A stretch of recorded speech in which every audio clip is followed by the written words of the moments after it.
I felt there was something lacking. I felt a certain dissatisfaction. It's like all of a sudden these things that you had worked for and hoped for, like money or fame or success in your field and your peers and in the public and things like that, and now you have a family and a wife and kids and respect and things like that. Yet there was still this unsatisfaction. If you got something, let it rip. I'm never going to do this again. Everybody grapples with this idea that you're really a fraud. Like, I'm alive. And that's when it clicked with me. And I thought, these are not superheroes. These are just men that can do super things. This is Matt Del Negro, and you are listening to the new stripped down 10,000 No's.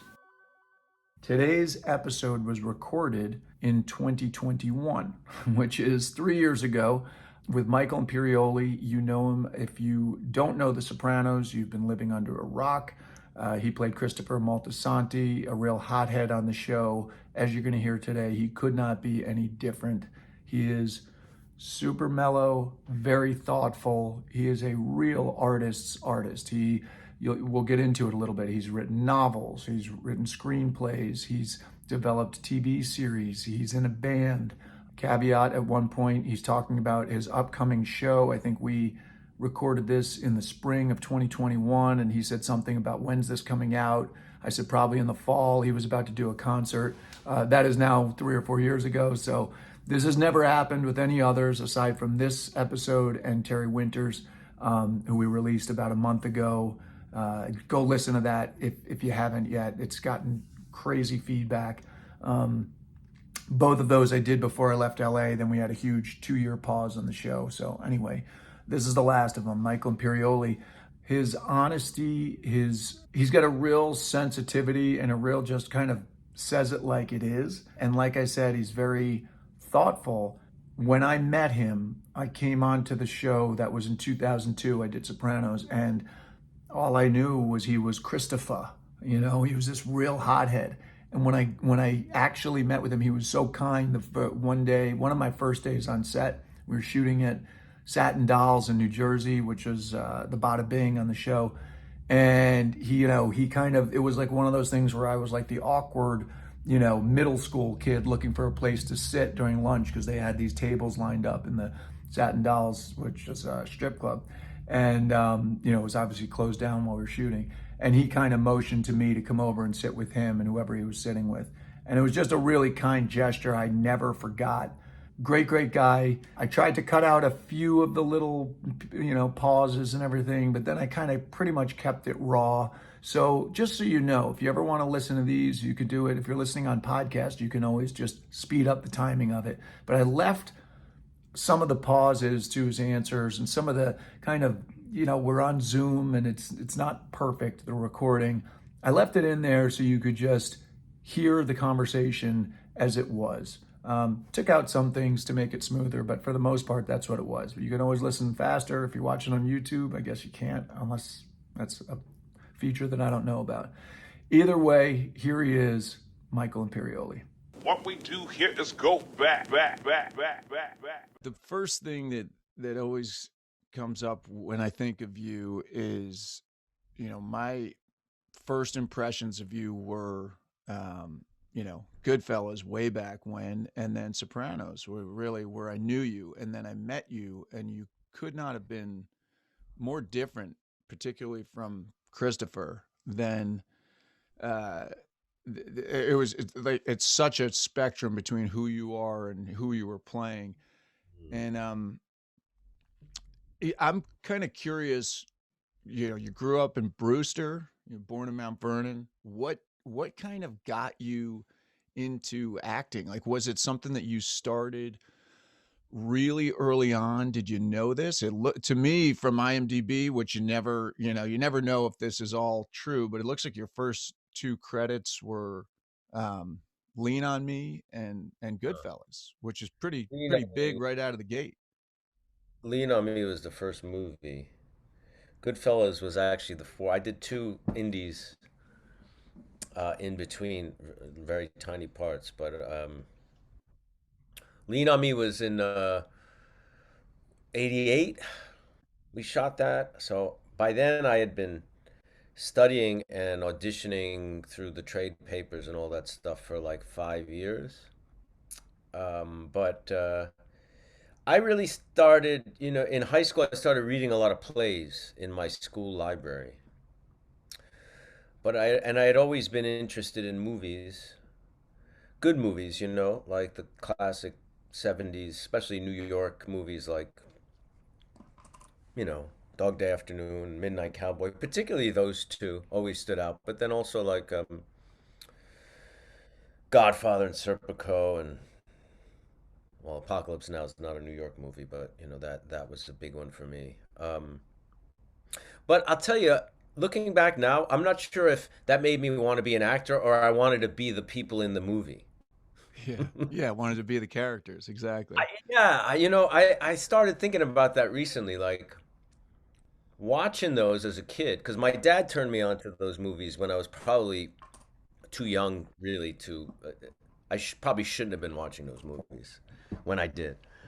And I don't know if I wanted to be in the movie, the characters or an actor. So I guess acting was kind of the closest you could be to actually living those lives. Um, and then I just, after I finished high school, um, I was going to go to college. And then I decided to go to acting school, like, to Strasbourg, instead of going to college, just because I kind of felt like, you know what, this is like your life, and like this decision is a big one. And really I mean, back then I felt it was all or nothing, which is not really true at 17, you know? Yeah. But I felt that. So I said, like, if you could do anything, what would it be? And I said, well, I guess it would be in this world. I like the idea of maybe directing or producing or writing, but I had no idea how one would go about doing that. I don't even think I knew there was like such a thing called film school. I don't even think I knew that at the time. So, but I did hear of the Actor Studio in Lee Strasberg. So that was the route I chose as a teenager. When you say you were kicking around in the trade magazines for 5 years before you did Lean on Me, like did that start at 17 and you didn't do that film until you were like in your early 20s? Yeah, Okay. yeah. As soon as Oh, I so started, Goodfellas. So you were in your 20s in Goodfellas. You looked. It's funny. You looked so young. But I would yeah. have thought you were younger than that. But No, I was 23 when we shot Goodfellas. So I'd already been studying, and I was still in class at that time. So I had been studying for 6 years at that time and auditioning. I was very deluded, which I think is necessary if you want to be an actor. I think you have to be really deluded about your talent and worth and your chances. Because if you're not, there's so much rejection, especially in the beginning. It's hard to survive that without being kind of, yeah, you know, I'm, really. I mean, I'm laughing because I feel the same way. Like some of and you do. You have to be, got to be crazy in some. There's some part of you that's just a little bit nuts to make that turn into reality because the chances are so crazy. and deluded thinking as soon as they see me, they'll know, which was not the case. They started seeing me and they didn't know and they didn't hire me. Um, I thought I'd start studying acting and in 3 months I'd be on TV or in the movies or something like that. And that didn't happen. It was 4 years of the trade papers and hearing about auditions till I got a play, which didn't even pay off Broadway. But then I got fired. I was the lead, cast as the lead, and I got fired after opening weekend because I didn't really know how to take direction. I had just been working in acting class, and I had no idea on how to project in a theater and how to, you know, um, my acting school was all about truth, basically, and creating reality and stuff, and it was all very intimate. There was no concerns about being theatrical. So I started doing this. It was like I was like an actor studio exercise, and they were just, the director and writer were just flipping out because they were like, it's got to speed up and you got to be louder, and I thought they were idiots, so I didn't listen to them, and they fired me for good reason. Yeah. But Dan Grimaldi was in that play, and he played my father. Really? And Patsy. when I Yeah. got to Strasbourg at 17, John Ventimiglia was in my class. I know John since I'm 17 years old. We became friends very quickly. Oh man, what a great guy. I haven't seen Yeah. him in years. When you get Goodfellas, well, even when you get Lean on Me, I mean those are pretty big. Do you all of a sudden um how many day I don't even know how many days of work that would have been on Goodfellas, but that must have been a big deal. You're working with Scorsese. This is, you're saying that you're a fan of the 70s films. It's like this is the king. Are you aware of, oh wow, I just hit something pretty special that not everybody does. Were you aware of that, or did it not really feel that way to you? Well, by then, around the time of Lean on Me, I started working with an agent. A classmate of mine, acting school classmate, had an audition for an agent. We did our scene together, and the agent started sending both of us out. So then I got Lean on Me, and then I wound up. They were casting Goodfellas, which at the time was called Wise Guy because that was the name of the book. And I read the book, and I got an audition for the casting person, which was Ellen Lewis. And I knew that Marty, it was a big deal. I mean, Martin Scorsese was one of my favorite Yeah. directors, and De Niro was one of my favorite actors. So yeah, it was a big deal. But I knew through whatever studying, I knew that Scorsese liked improv. So I improvised a lot in the audition. Now, in the audition, the initial audition for the casting director, the sides were, I think all the young guys were auditioning using Joe Pesci's character's scenes. I forget which scene. So I'm reading for. I think I'm auditioning for that part. I didn't know Joe Pesci was cast. I didn't. All I knew was De Niro was in it. So I thought I was. And in the book, the character of Tommy was like in his early 20s. Oh, so you figure, okay, going in for Tommy. I thought I'm auditioning for that part. So I do the audition. She really liked it, and then my agent calls and says they want you to come back and audition for Marty, which was a huge deal for me. I mean, that was like gigantic, you know. I saw Raging Bull in the movie theaters when it came out when I was 14, and it really was, one of those life-changing experiences. I'd never seen anything like that. So this was a big deal, and like I said, I knew he liked improv, so I prepared a lot of places to go and improv, and he was wonderful, and I could tell he liked what I did. Then they call and say they want you in a movie. You got the part of Spider, which is in the book, but it's a tiny thing. I'm like, really? I was kind of disappointed. I thought I Yeah. was auditioning for the lead. Like I said, delusion. That's what you're under. So I'm like, all right, well, this is cool, and actually, I'm not sure if De Niro was cast. Then I heard he was cast, and then I heard I was going to be in the scene with him after I got cast, and then it was a big deal. Much more than Joe Pesci at the time. I mean, he had done Raging Bull and Easy Money and some movies, but he wasn't a big deal to me at the time, to be honest. I mean, until after Goodfellas, really. He Yeah. really blew up after Goodfellas. But De Niro and Scorsese, to me, I liken it to being called up from the minor leagues to go to the play with the Yankees in the World Series. That's what it was really like. Yeah, well, And I that's what I would have thought, and that's what I'm wondering. Were you even aware of how? I mean, it's just huge. Yeah. absolutely, it was 2 days. We shot one scene one day, one scene the next day, and it was wonderful. Marty, from the moment I got there, made me feel like I belonged there, and I was an actor on the same par as everybody else there. And he wanted me to make choices and to be creative, and gave me a lot of respect and responsibility, as did the other actors. We shot 2 days in a row. And then I went home and I was like, this was amazing. It was really an incredible experience. Whether or not it's going to stay in the movie, whether or not, and you don't know what the scenes are going to be, because by then I had done a couple of movies, and then I had seen them, and everything gets cut up, and you don't know what. And then a year later, I went to a cast and crew screening, and I was kind of surprised how kind of prominent those scenes were, how central they were to the story. They were kind of right in the middle of the movie and were a big turning point in the film. Yeah. Did that kind of did that put you on the map way more than you were? Like, was it? because I had this thing where it was like it took me like 5 years to when maybe more than 5 years when someone would ask, "What do you do?" just to say I'm an actor because there were so many things. There were so many. Well, I'm bartending, I'm working, I'm waiting, and then all of a sudden, for me, it was Sopranos. All of a sudden, without me prompting someone, they would say, "Oh, yeah, you're cousin Brian." Was Spider that for you, or was there something before that, or No, it was because number one, in the industry, everybody went to see that. Everybody saw the movie. So now you can go to a casting person or a director or something, say, I was in Goodfellas and I was at, so everybody knew that. What happened was Goodfellas was shot in 89. In 90, they started screening it and it was released, but Spike Lee was friends with Marty, so he saw a screening. At the time, he was casting Jungle Fever. So a lot of us, like Frank Vincent, myself, Debbie Mazar, several other actors who were in Goodfellas wound up in Jungle Fever.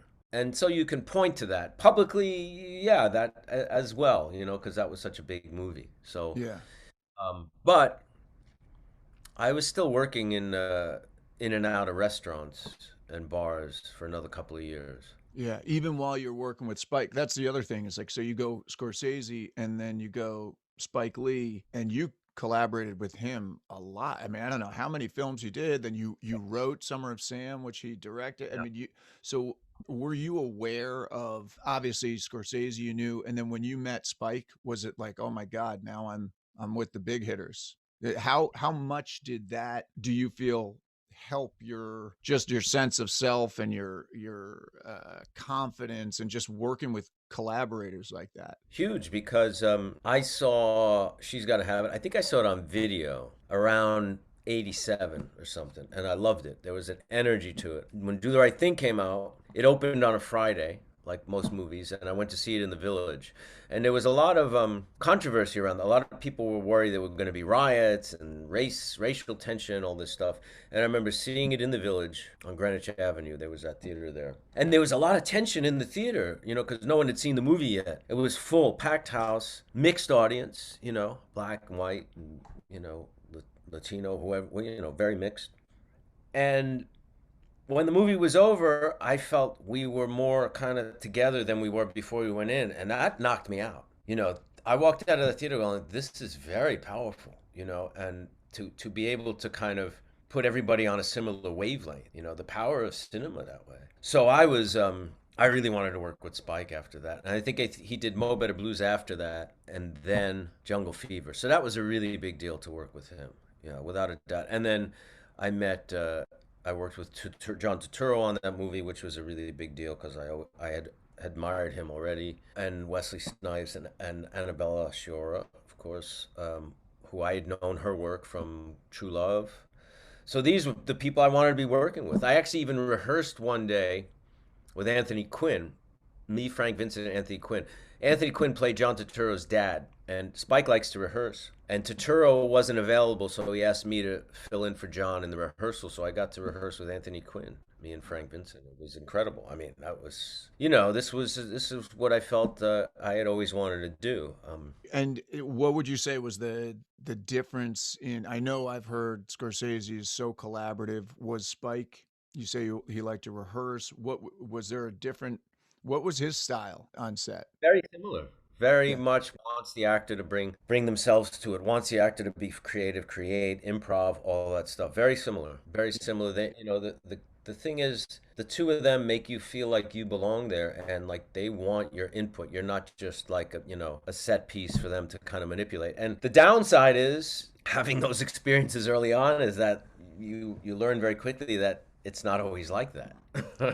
Well, that's what I was thinking as we're talking. I'm going, man, this is 10,000 no's. It sounds pretty good so far, but I would imagine there's got to be a little bit of that like coming down to earth after working with guys like that. And was there a period like that for you where you felt like, God, this is just like I don't even know what else to want. I'm kind of doing it. I'm working with the people I want to. And then was there any period of where you kind of came back down to earth and it felt like, where did it all go? Or did you never kind of have that Yeah, dip? like very recently.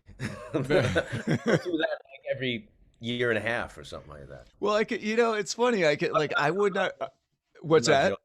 No, I'm not joking.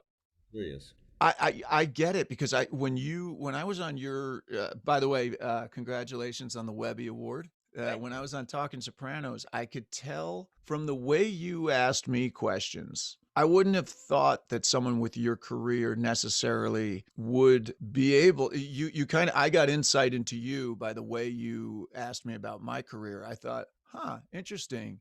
Imperioli, it doesn't matter, and I've kind of found that out through interviewing a bunch of people on this show. Like, it doesn't matter. We all go through it, and I think that's the common bond. And maybe the misperception is that, like, oh, you've made it. Like, oh, look at this guy. He's worked with the best. He's worked on the best show in history. It's like he's got no problems. Well, yeah, he's human, and he's in a crazy business. So that I'm not shocked to hear it. I mean, I'm kind of curious about that little period between, I guess it's in the 90s, somewhere, maybe between those films and Sopranos. I don't know if there was a dip or even while you're doing those films in between working. Do you feel that? I was basically made my living between, say, like Jungle Fever and The Sopranos, which was about 7 years, 8 years, about 8 years.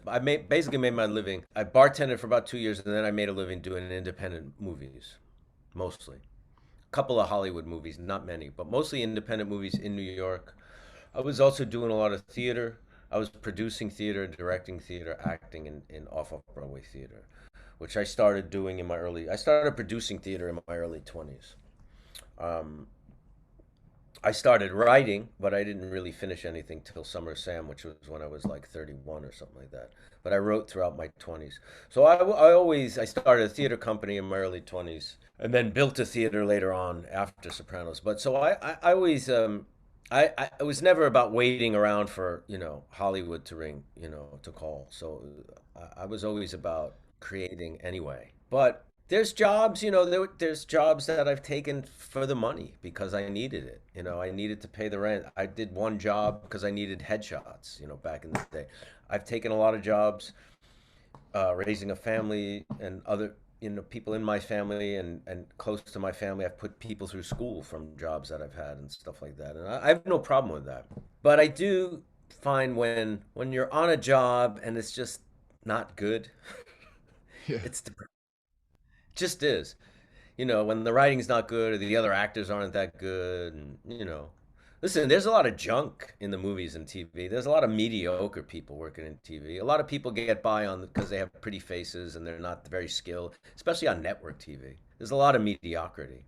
It's I think, a lot less just great stuff, which is why I go back and forth between more mainstream stuff and more indie stuff and then more underground stuff. Yeah. Talk to me a little bit about the theater company, because I know you guys, pretty prolific, and it's something that I feel like listeners of this show need to hear. You just said it, like there wasn't a lot of sitting around. You just wanted to create.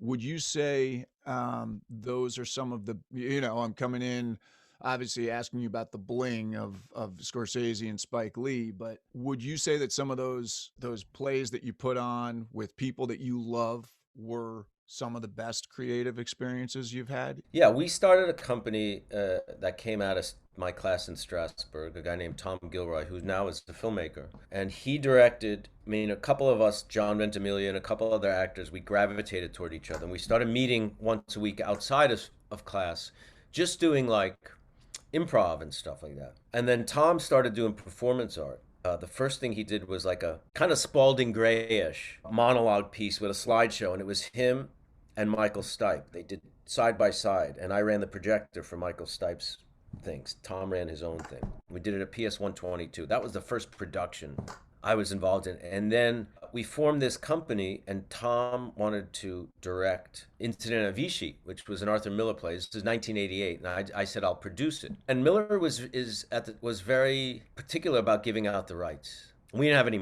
money, and he wrote a letter to Miller why this play was important at that time in the late 80s. It was Reagan or Bush one, or I forget, maybe Bush one. Why it was important and still important and needed to be done. He gave us the rights to do it for like nothing. And that was the first. And then after that, Tom started writing. Tom Gilroy started writing, and I started directing. And, whatever, beg, borrow, and steal to get the money to and to rent the theater, which was always the big expense. And yeah, when the inmates run the asylum, it's always the most fun for me. Fast forward to like 2003, my wife and I decided to build a theater, different situation altogether, and not make it a company, but just it was more, we called it a benevolent dictatorship. It was me and Victoria running the show. It kind of became a company by default because there were people that we gravitated toward, but we made it about the play. We decided to make it only about new plays that had not been done before. Find the play we love and that turns us on, and then build the company for that play around it. Best director, best actors, and all that stuff. And we did that we had about 12 world premieres. Kind of broke some new directors and some actors and stuff, but and a couple of writers who have gone on to work in television and film and stuff like that. And then when the economy tanked, we lost half our funding. This is not for profit. We tried to float it with our own money, and that didn't work so well. So Yeah. yeah, that was, that's the most exciting stuff for me. I always like putting people together, Yeah, similar deal. Some of the things that I've done that have not really seen the light of day were some of the best experiences that I've had working with people that I love or working on something for the right reasons. Take us to, just because I can't not talk to you about it, but I kind of I want to get to your music. I want to get to Buddhism. And I know I don't want to keep you for 4 days, but I also want to just touch on Sopranos and just ask you what that was. You know, I know a lot of you have said that we're in the original, in the pilot, we're not necessarily, didn't know what the public would think of it. And, you're working on a pilot, you think it's great writing, but you have no idea. You can't see ahead of what it's going to become. Was that, what, where is that in your kind of space of life as you look back on it? I'm guessing there's some stability financially maybe with that period, but the work and the people, Yeah. Well, how I'll does be that honest. weigh in? I'll be totally honest with you. When I first read the pilot, I didn't know that. I didn't think it was great writing. I thought it was good writing. Um, I was not like, I didn't read that pilot and go, "This is the greatest TV thing I've ever read, and I have to be in this." I liked it. I'll be totally honest. I didn't know who David was. I had no idea who he was. I wasn't sure if it was a spoof, if it was a straight up comedy. There was some darkness in there, but there was a lot of humor, and I wasn't sure. I'd never done a series. I had only done movies, plays, a couple of guest spots. So my experience is you read a script, you decide if you want to do it or not. This is you read one script, you decide if you want to do 100 or not, Yeah. maybe. So I really didn't know. What I did like were the people that started getting cast. A lot of whom I knew, like Edie, who I knew, and Sirico, and Jenny Pastor, and Dominic Canazio. I had all known. Lorraine, I knew a little bit. I didn't know Jim, but I had seen him in a play. I knew of his work. I liked his work. So, it seemed like a good gig. When we shot the pilot and we all worked together, it was a great experience. And I really loved it. And I really hoped it worked. When I really got the sense of it was when we came back and shot the rest of season one, and script after script kept getting better and more intricate and more complicated, more complex, dark and light and all the shadings. And I was like, whoa, this is great. That's when I knew it was great. It wasn't just from the pilot. And for me, it was exactly what I wanted to do at the time. As an actor, it was in New York, it was edgy, there was something fresh about it. It was for cable, it was TV, but it was breaking all the rules. It was a really complicated character who was very interesting, and I was working with people I really liked. And I fell in love with the show that first season, and I wrote a spec script, and then I started writing for the show. So that The Sopranos was exactly what I wanted to do at the time. What would you say working with Jim was, you've worked with the greatest. What was it in your opinion that made him so great? Was it melding of, that character with him? Was it was there something that you would describe as like that made that? It's one of those moments when a great actor meets a great role. And it's a great actor meeting a great role in a great show that was very kind of, the timing of that show is kind of perfect because people were network TV had gotten stale. So it was the beginning of the revolution of TV. Now TV is very different with streaming and premium cable, and the greatest writers and directors and actors are all gravitating towards that. That was the beginning of all that. So it was a perfect storm. The show, the climate of television, Jim's talent, and the role of Tony Soprano. Yeah. You know, listen, if you could be a great actor, if you don't get those great roles, you're not going to be great. You're just not. Think I, of the best actors when they do shitty movies. They're not stuff you're going to want to see again. They're just not. The greatest actors, you think of Brando, you think of, Godfather, Apocalypse Now, Last Tango, Streetcar Named Desire, On the Waterfront. Those are all great movies. There's 40 other movies that don't come to mind immediately because they're kind of mediocre. yeah, that's what's kind of mind blowing about that documentary a couple of years ago on Brando. I can't remember the name of it, where they piece together all of these different. It's almost as though he's alive and narrating it, but they go through and you forget like there's a whole period of some really bad And he'd be the films. first to say that, and he Yeah, has. he And has. he said, Yeah, he says it. "Love it." Yeah, and you realize that you've got to be good, but then you're only as good as your collaborators, because it's, especially as the actor, you're just this little sliver of the pie. And the interesting thing with Jim is, and it's funny because in the show, Tony's like a father figure for Christopher, but Jim and I were a lot closer in age than the characters are supposed to be. We were only, I think we're only 4 or 5 years apart.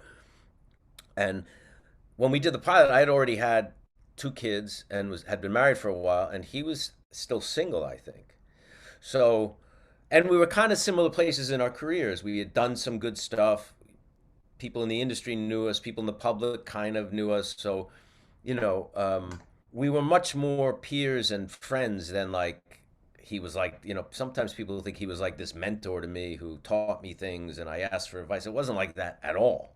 We were Yeah. much more just like pals. That's the sense I got from working with you guys, that you were kind of, that's the sense, actually. That's a good point you bring up. I actually think that's what made that show so special, is that everybody was, it was like a great collection of untapped talent that had not fully been used as much as they could have been up until that point.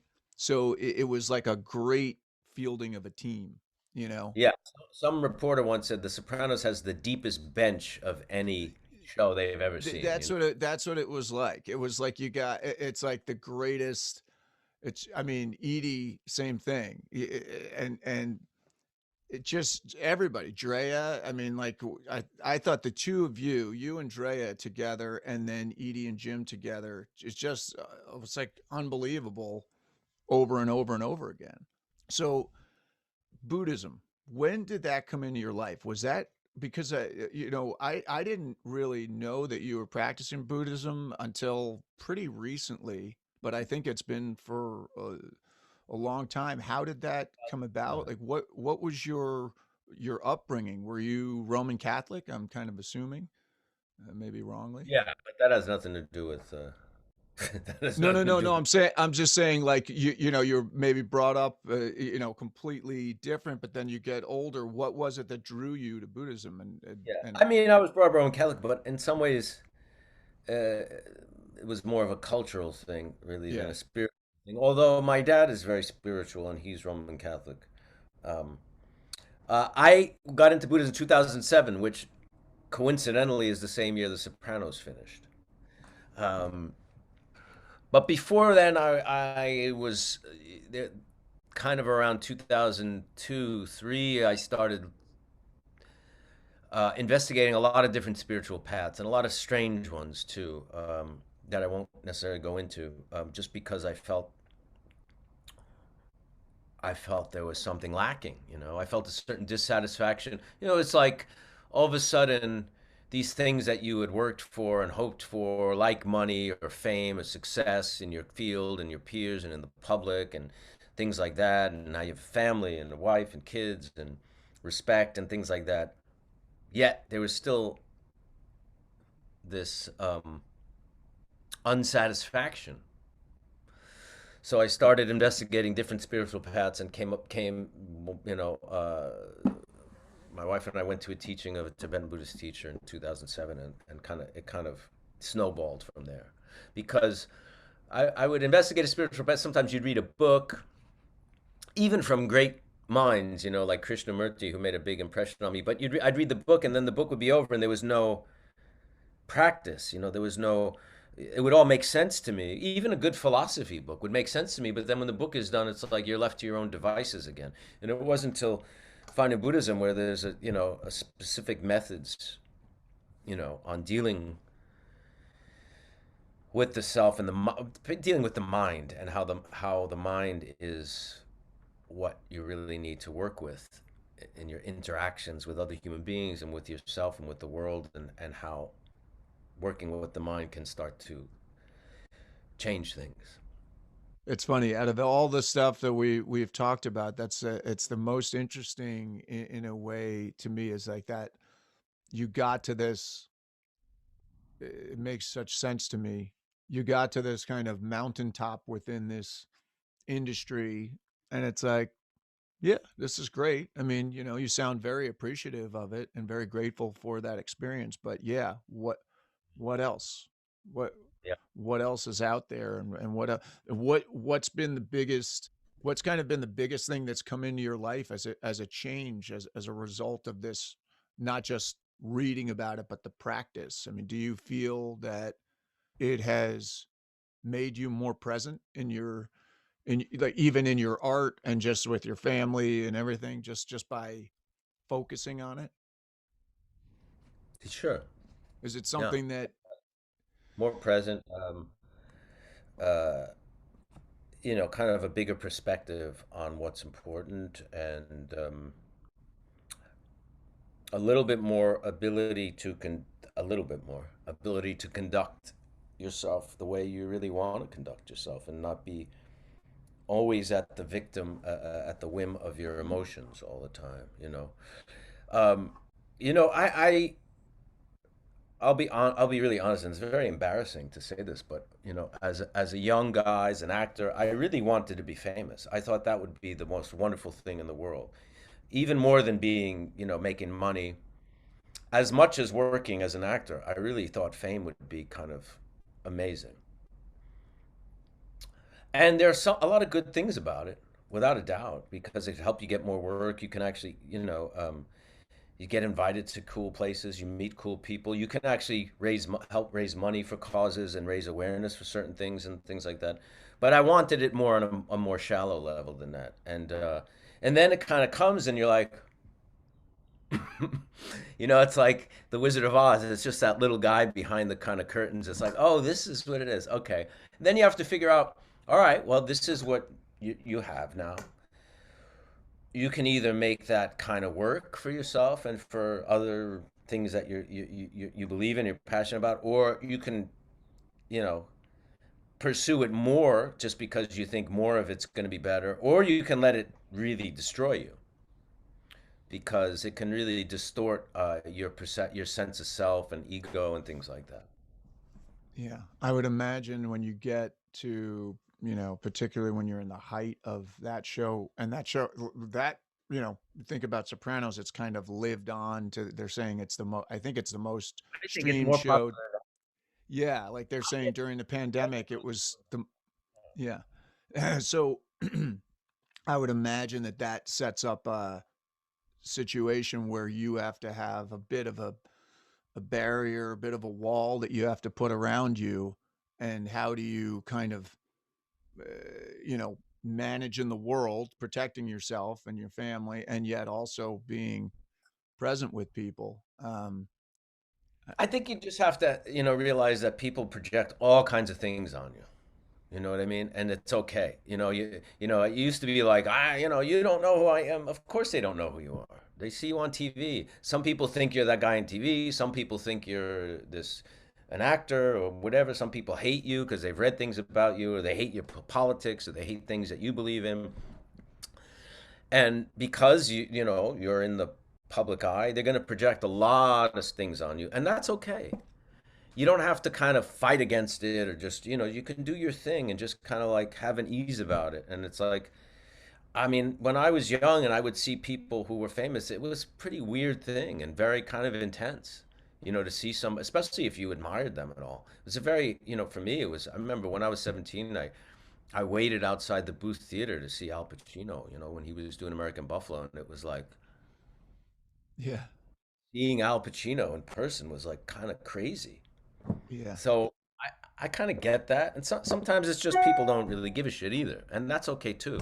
I think with some time and experience, it's like you figure out ways to kind of maximize the positive of it. Because sometimes it makes people very happy to see somebody that they've seen on TV or they like. You can kind of, if it's a pleasant exchange, it can really be, make somebody happy, at least temporarily.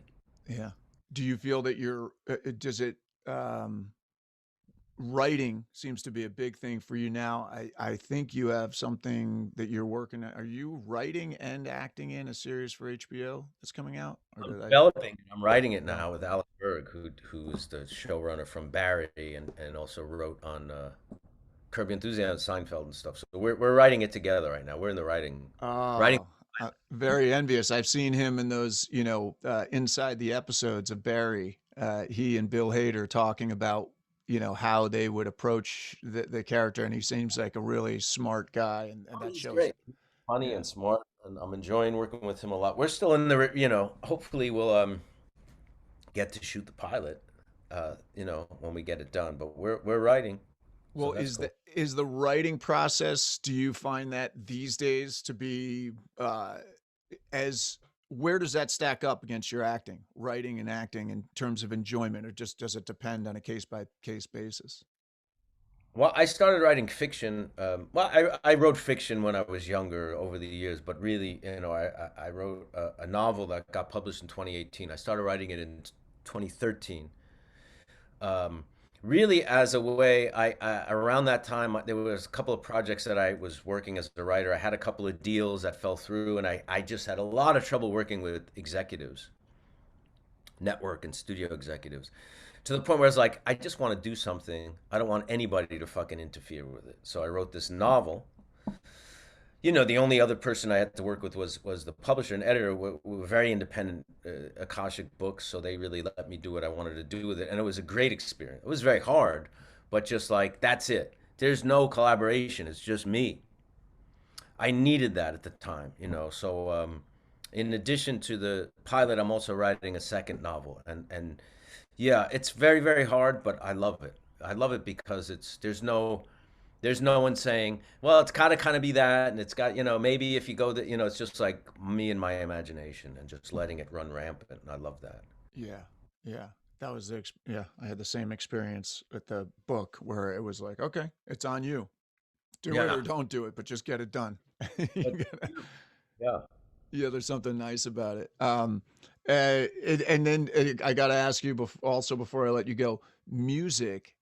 I didn't realize. I mean, first of all, your taste in artists and poets and musicians is it seems so vast and deep that it's intimidating because I'll, on Instagram follow you and see and there are many people I know who you're talking about, and then there are a lot of people that I'm like, I don't know who that is. I feel like I need to be reading more. But what music seems like it runs really deep with you. Are yeah, you a guitar player? How yeah. where is that? Have you ever performed? Have you had a band?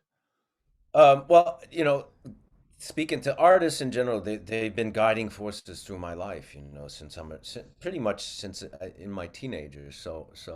And that's never changed, be it writers, painters, poets, musicians, and especially music, they've been, really guiding forces in my life. But I started playing music um, around the same time I started acting. I played in a no wave band. No wave was a movement that was kind of after post punk. It was mostly kind of very stripped down punk version of kind of like post punk new wave, but like more edgy and more noisy. In the mid '80s, a couple of years, we had only one concert, which was an Earth Day benefit we played, and then I sang in a band for a little while and wrote some material. We never performed, although there are demos that I'm in touch with one of the guys from the band who has the demos that I've heard. And they went on, they replaced me with someone else because I started getting really busy and I had to leave the country. So it was just not good timing. And they went on to be Wild Carnations, who still perform and put out records. And kept playing, but just on my own. And then in 2005, I really missed it. So I put together a band with two guys, and we're still together. We put out our first record, although we recorded a few years ago, we put it out this summer. And because of Instagram and my musical posts, the record started getting a lot of attention. And now we just played a live stream benefit for Coney Island, USA. And we have our first concert. It'll be announced. When is this going to air? In the fall, probably. I'm taking a pause on it. We'll have our So first concert in August, live concert in New York City, and then we're playing a music festival in Seattle, and probably a couple other gigs. Now that the record's out, we're starting to get some offers. But I've been playing with these guys for 15 years now. Yeah. that's really cool. I play guitar and sing, and it's a trio. There's a bass player who also sings and a drummer. Yeah, I'm sure it's got to have the connection to the theater roots of just being there, right there with an audience, and also even I guess in the studio, just that connection. Music, I'm a bit of a hack, but I play a little piano, a little guitar, and sing a little, and that's the fun of being, you know, up there live. And I've never played with a band. I don't think I'm that advanced. I kind of get up in bars and do it, but I would imagine that you get some kind of fix from the live aspect. Yeah, the creativity. I mean, now more than ever. I mean, being on Instagram and speaking to what you just mentioned about it. Uh, all these interests of mine were always there, but they were very compartmentalized, and some people knew this or that or this. But Instagram kind of has a lot of people who are into what I do, or the Sopranos or something. It's kind of linked all these things together, and they all have certain similar thematics. I mean, the stuff that I do independently, especially, what be it theater or novel, music, there's thematics and stylistic things that are all kind of connected, if that makes sense. Yeah, it makes total sense. What is that? What is that thing, that common bond what is the itch that you're scratching? Because I agree with you. You got like all of those different, it's like a kaleidoscope, but I feel like there's something underneath them. And I don't know, what is it? Is it the connection to just humanity? Is that what it is? Is it? Probably. I mean, it's like, I don't know if it's something I can put into. Yeah, I think for me, there's something about. There's a great quote by Ralph Ellison, who wrote Invisible Man, one of the great American books of the 20th century. It said, "The individual is a minority." Maybe that's the connection. The collective, yeah. It's Let me ask you 3 questions because I don't want to hold you over here. You've kind of answered them a little bit, but the word no means what to you in the context of, career and all of that? I don't want to. Make sure I got that right. The individual is a minority. That is correct. The word no, listen, if it's in reaction to something you really believe in very strongly, then you have to ignore it. You know what I mean? And it's like you also have to ignore people's opinions. This band, the band I'm in now, we had our first concert in 2006, so it was still a lot of, I think people are kind of getting it more now. Then it was still like, oh, he's on The Sopranos, now he's doing it. They kind of think like, I'm on The Sopranos, now I'm deciding to play music, to try music or something like that. All these things I've been doing the whole time. I mean, since I started, they're not just new things that I'm, dabbling into or something like that. But if someone says no, it's something you really believe in, then you got to ignore it. And at the end, it's just people can have it's just opinions. That's why I would get so frustrated with certain some of these projects that I was trying to get off the ground, especially in television. It's like, these network people giving you your notes and stuff, and it's like, well, I don't really agree. I don't agree with your opinion or your aesthetic. It's like I think my aesthetic is better than yours. So why would I listen to yours? Then so I'm making a decision to make my thing less good in my opinion because I think your idea is not as good. So you know what I mean? It's like you're gonna listen to that. I walked away from a deal with a network. They buy this. It was a show.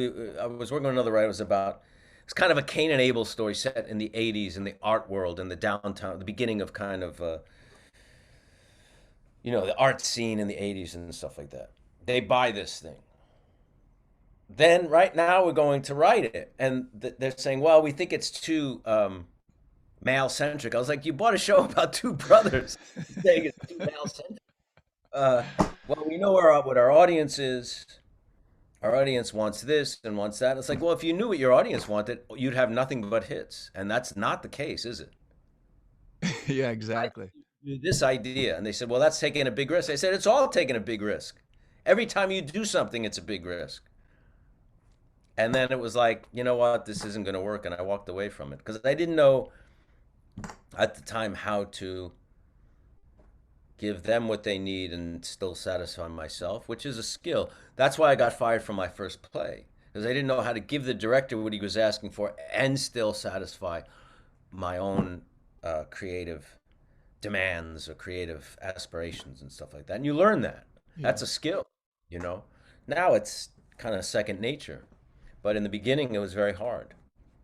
Yeah, that's great, though. You gave out the no, walking away from them, because, yeah, network notes. I knew it was going to suck if we were going to, even if it was going to see the light of day, it would wind up sucking by the end. You know what I mean? Which is like, that's not why I'm doing this.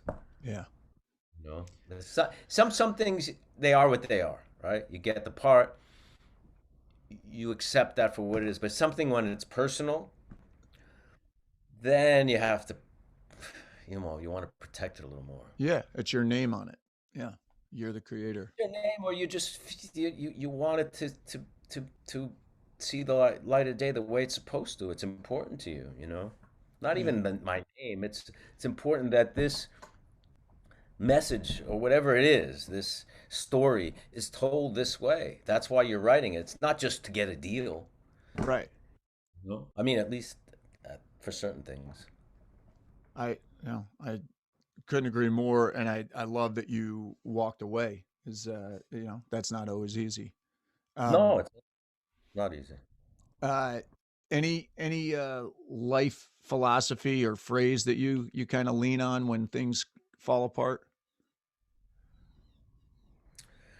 I try not to take it too. I learned right before I became a Buddhist, right? When we had the theater, somebody put a bomb on the theater in 2007 in the fall, a pipe bomb. And late at night, in the middle of the night, nobody got hurt, thank God, but there was a lot of damage. And it was 2007 or 6. I wake up, right? It's Labor Day, the day after Labor Day, right? I wake up in the morning. My father-in-law calls me and says, turn on the TV. I turn on the TV and I see me walking through the theater. And then it cuts to live. Crime scene tape. There's an explosion in front of and I think I'm dreaming. I'm like, I'm going to wake up from this. And then the day just gets weirder. Then there's a press conference. Mayor Bloomberg gives a press conference about the bombing and that it's not, I don't think it's terrorism, although Homeland Security is looking into it. Then we get in the cab, we go to theater. I, have to, kind of, they want to see if it's meant for me, if I'm hiding something, if it was, they had to do an investigation.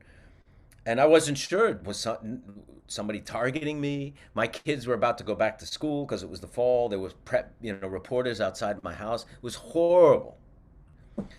And I was really struggling. And somebody I knew gave me the number of a Tibetan Buddhist teacher.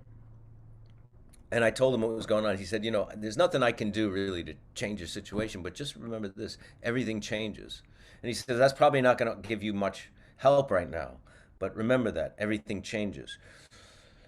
And it didn't give me that much help now, but looking back on it, it's something that I think about a lot because, nothing bad did happen after that. Nothing happened to my kids after that. Nobody came and tried to kill me. And, we fixed the window and we went on and did our plays. They never figured out what it was, or if they even knew what the building was, or that I was involved with it. And like a lot of things in the present, sometimes they seem like the worst thing that can happen and everything's difficult. And then a year later, you're like, that I was so worried about that thing and now I don't even think about it. Everything changes. Impermanence. It's one of the big tenets of Buddhism. The law of impermanence. Everything's impermanent, even this planet, right? Eventually this is going to, be consumed by the sun, or then the sun will explode and whatever. You know what I mean? Everything's impermanent. I love that. Love that. Last one, promise. If you could give your younger self advice, what age would you intervene and what would the advice be?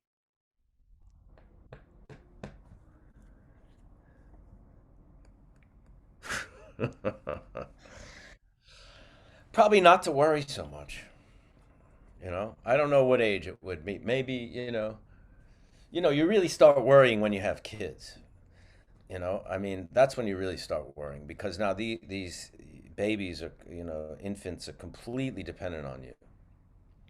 These other human beings. And I didn't know what worrying was till I had kids. And you worry about all these things. And, looking back, it was like most of my worries were kind of unfounded. You know what I mean? They were neuroses and they were neurotic and they were just, not, maybe I'd look back around then, 30, 31, don't worry so much. Huh. Well, Michael, thank you for doing this. Thanks for, I kept you an hour. I apologize. I told you I wouldn't. And you're a good man. I told you this on your show, but when I came on the set of Sopranos, and I was pretty, that was a pretty big stage to be on, and intimidating, and you could not have been cooler or more welcoming, and just like more understated than you were. And so very much appreciate that, and I appreciate you coming on the show. And never let Steve forget that, because he had a hard time. He did not want to admit that.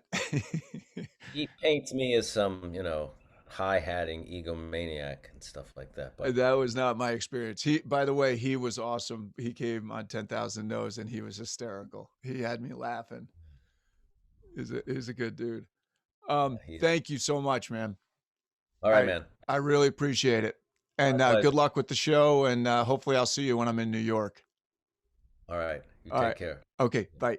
Thanks for listening. Really appreciate you coming over here or watching this on YouTube, however you got to me. Just want to let you know a couple of our offerings. If you go to 10,000nos.com, we have the 10,000 Nos Insiders community, which is a virtual community where I meet with artists once a week, every Monday for an hour over Zoom, and then every month I bring in an industry VIP. You can also check out my book, 10,000 Nos, How to Overcome Rejection on the Way to Your Yes. If you're interested in private coaching, whether in person or over Zoom, I do that as well. For all this stuff, email info@10,000nos.com. In the subject line, tell us what you want. We do our Let's Shoot the Rehearsal weekend intensive on-camera retreats in New York City and elsewhere throughout the year, every couple of months, so check that out. You can also email us to join the newsletter. I will not flood your inbox. It'll only come once a week. Love to have you in our circle. Thank you for listening. If you really dig it, tell your friends, put it on social media. If you feel like it deserves a 5-star review over at Apple Podcasts, please give us one there. Once again, thank you, and we'll see you next week.